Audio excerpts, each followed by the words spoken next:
But the massive story that's breaking at the moment that could have huge repercussions for the world and indeed India, the Supreme Court of the United States has just a short while ago ruled against President Donald Trump's powers to impose tariffs, declaring that his use of this emergency authority was illegal and unlawful. The US Supreme Court, in a 6-3 verdict, so a fairly comprehensive verdict, has held that Trump's aggressive approach to tariffs on products entering the United States from across the world was not permitted under a 1977 law called the International Emergency Economic Powers Act. Joining me now is Rohit Sharma, joins me from Washington, D.C.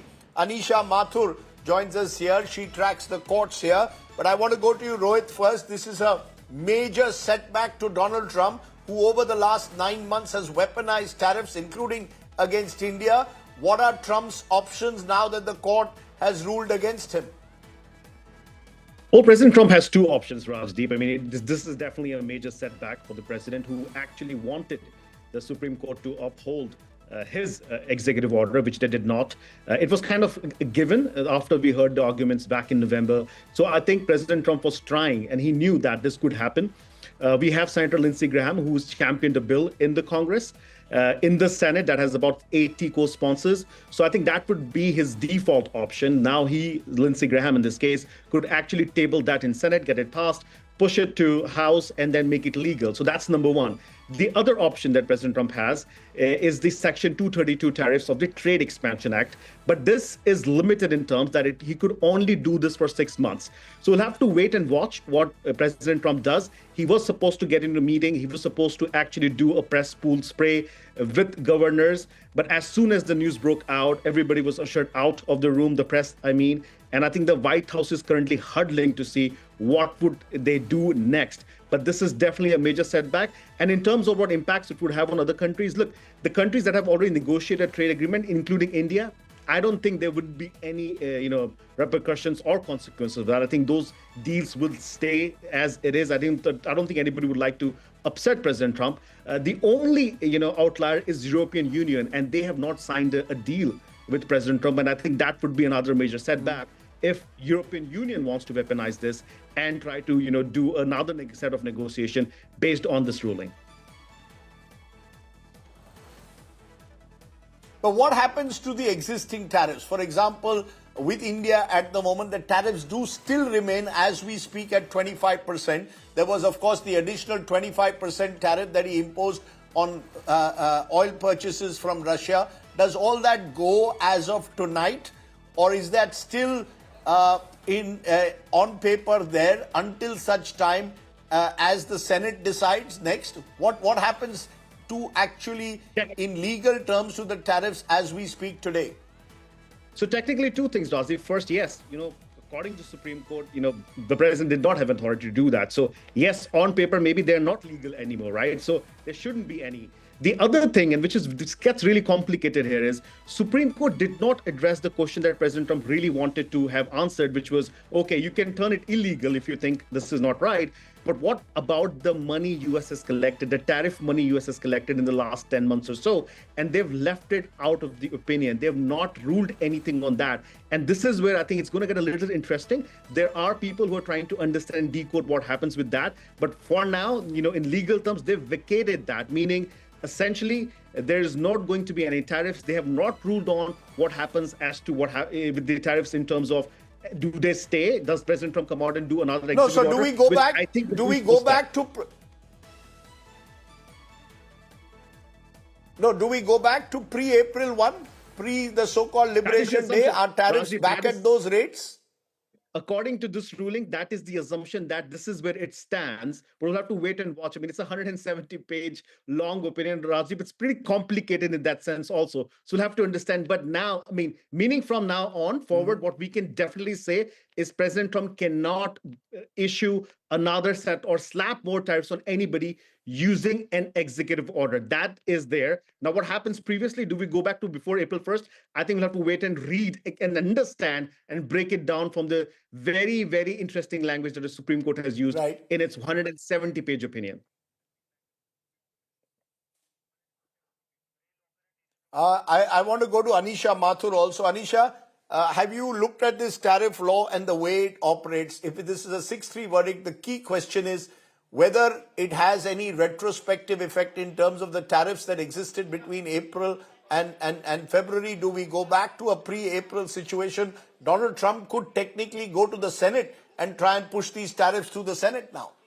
Well, Rajdeep, to answer that question is going to take a lot more insight into the US law. But what we can tell you right now from reading this 170-page verdict is that the court of the US Supreme Court, in its majority verdict, has gone into the interpretation of IEEPA and the power of the president alone. They have not gone into the issue of refunds. They have not gone into the issue of what effect it will have with the foreign affairs and the various agreements. In fact, the dissenting opinion by Justice Kavanaugh has in fact noted this point, that the interim effects of the court's decisions could be substantial. But as far as the majority opinion is concerned, Rajdeep, all I can tell you is that they have gone on the interpretation, and only the interpretation of the IEEPA, saying that since the Congress did not specifically confer this power on the president could not have imposed unilateral tariffs, that the president does not have the power to impose such tariffs during peacetime, even if the US government had argued that the wartime emergency powers allows the president to take such unilateral action.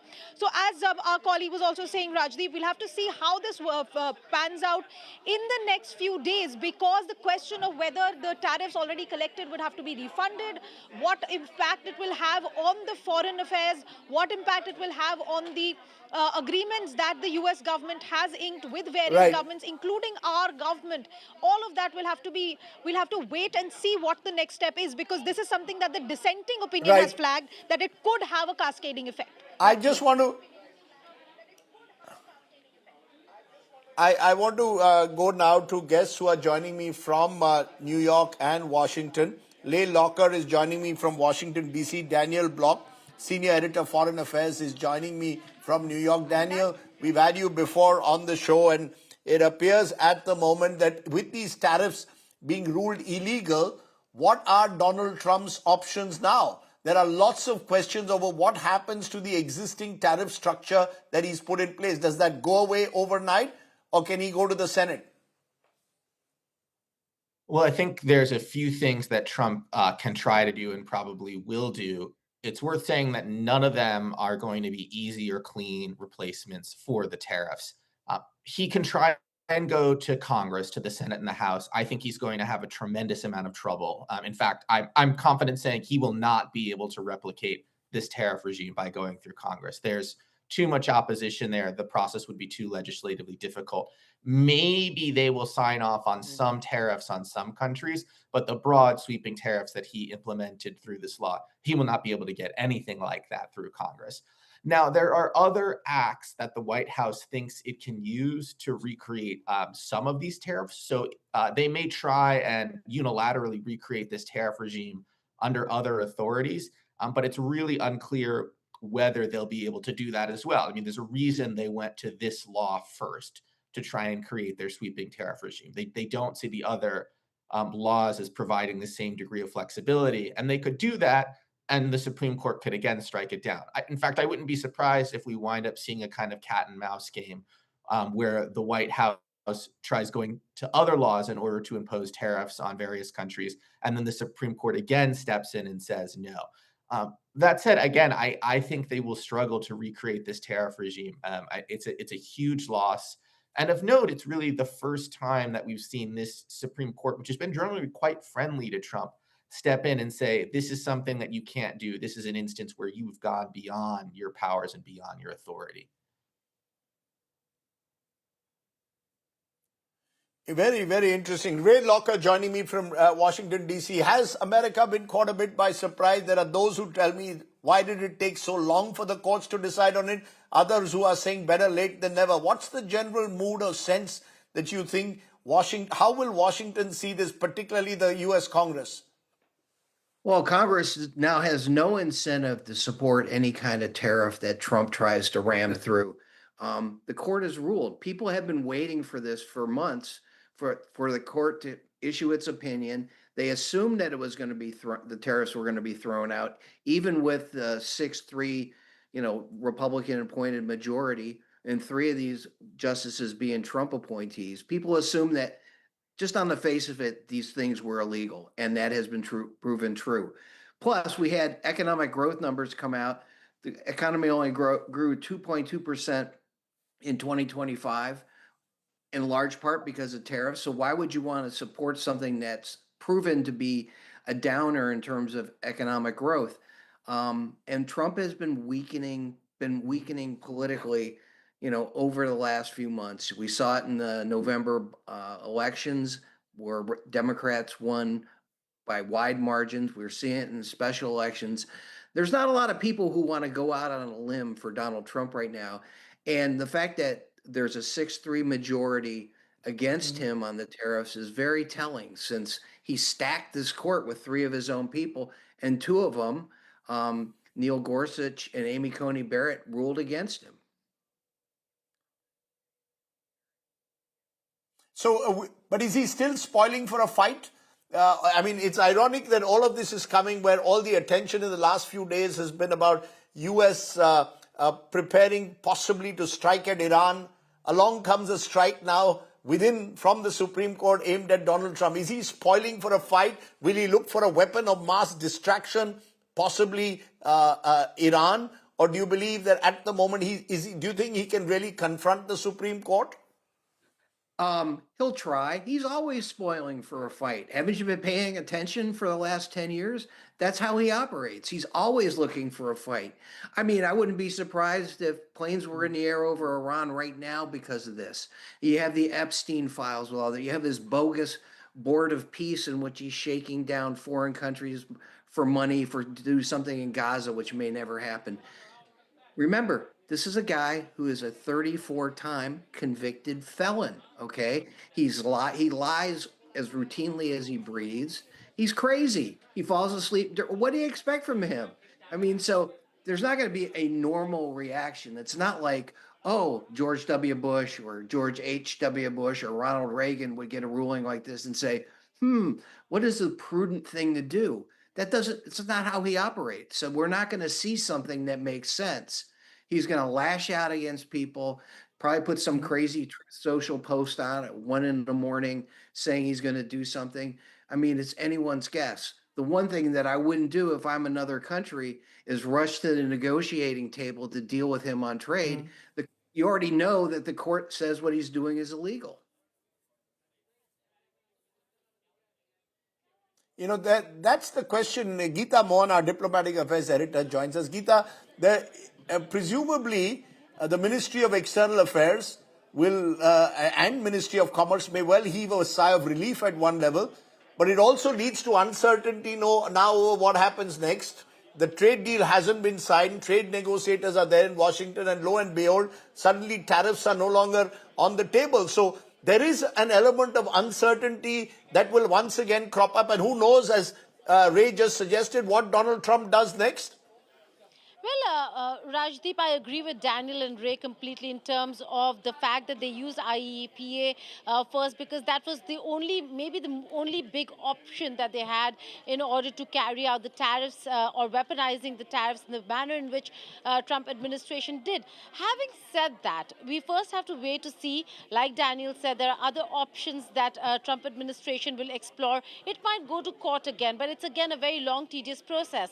No country would want to wait and have additional tariffs imposed on it just to see what the Supreme Court of the United States of America is going to do. In diplomacy, we'll be looking at many countries who are engaging the U.S. administration, whether it's because of the weaponization of tariffs and the impact of that, or what the Trump administration can do should they not go ahead with the conversations that they are having at this point in time. So I don't think New Delhi is looking at this as a breather as much as the companies and businesses in America are looking at the decision as a breather. So it's politically more important and comes out as a breather for Americans rather than looking outward to other countries, because most of the countries, we just interviewed President Lula of Brazil, and he said no matter what, Trump is the most powerful leader in the world, whether if he does something or doesn't do.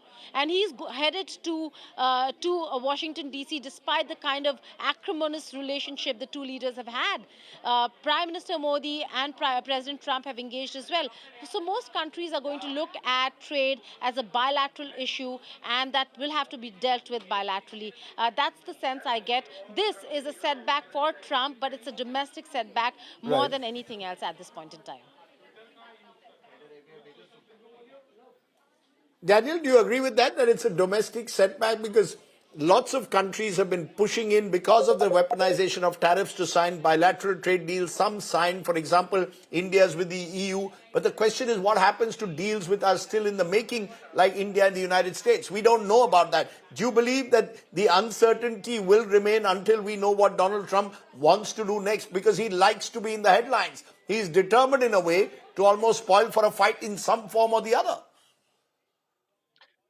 Yeah, I'd say right now the domestic consequences are a little bit more predictable than the international ones because, as Geeta said, there's so much uncertainty about what's going to happen with all these deals, with relations with other countries. I mean, I've seen a great deal of caution coming from other countries so far about the ruling. Granted, the ruling just came out, so it's still early, but other countries' trade councils, I think they're rightfully expressing a degree of caution and uncertainty about this because it really is unclear what Trump is going to do next.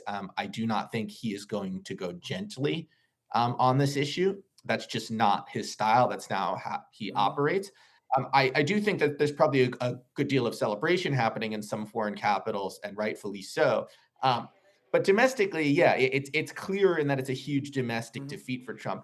That said, I would be remiss if I didn't mention that there's a possible silver lining here domestically for Trump as well, which is that the tariffs were, by most accounts, not good for the U.S. economy. They were causing some inflation. And so now they're gone. So you could paradoxically have a situation where this, even as it's a big political defeat for Trump, helps his approval ratings in some way because it improves the economic standing of ordinary Americans. Now that's looking several, steps down the road, so who knows if that will really happen. But there is a Right. possible silver lining here for him as well.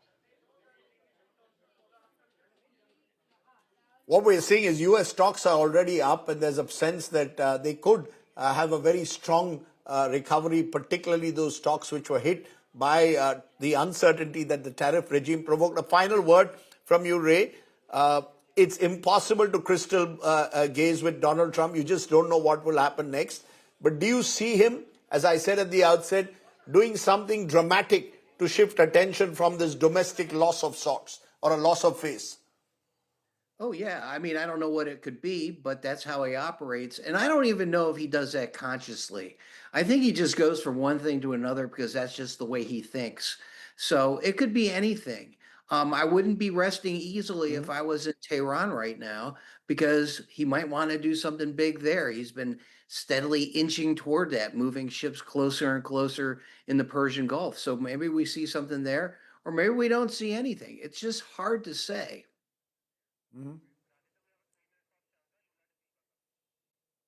Right.